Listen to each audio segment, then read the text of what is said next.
Peanut बटरलाई चाहिँ मार्केटमा चाहिँ यो चाहिँ फुल्ली चाहिँ प्रोटिनको हाई प्रोटिन सोर्स हो भनेर चाहिँ बेचिरहेको चाहिँ मैले देखिरहेको छु होइन। तर यो चाहिँ टोटल्ली रङ हो होइन। पिनट बटर भनेको एउटा फुल्ली फ्याट लोडेड फुड हो। यसलाई चाहिँ होइन अब विभिन्न फिटनेस इन्फ्लुएन्सरहरूले चाहिँ यो चाहिँ एकदमै हाई प्रोटिन सोर्स हो प्रोटिनको लागि भनेर चाहिँ बेचिरहेको चाहिँ मैले देखेको छु होइन।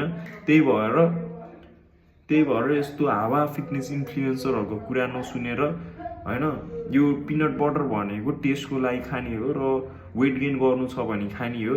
अब यो चाहिँ कतिलाई चाहिँ होइन अब एउटा मिथमा पारेर चाहिँ आफ्नो ब्रान्डको चाहिँ होइन प्रमोट गर्न खोज्ने त्यस्तो चाहिँ होइन फिटनेस इन्फ्लुएन्सरको हेल्पले चाहिँ गरिरहेको छ मान्छेहरूले होइन। यो चाहिँ कम्प्लिटली रङ हो होइन। कतिजना नयाँ भाइ बहिनीहरूलाई चाहिँ यो कुरा चाहिँ थाहा छैन होइन।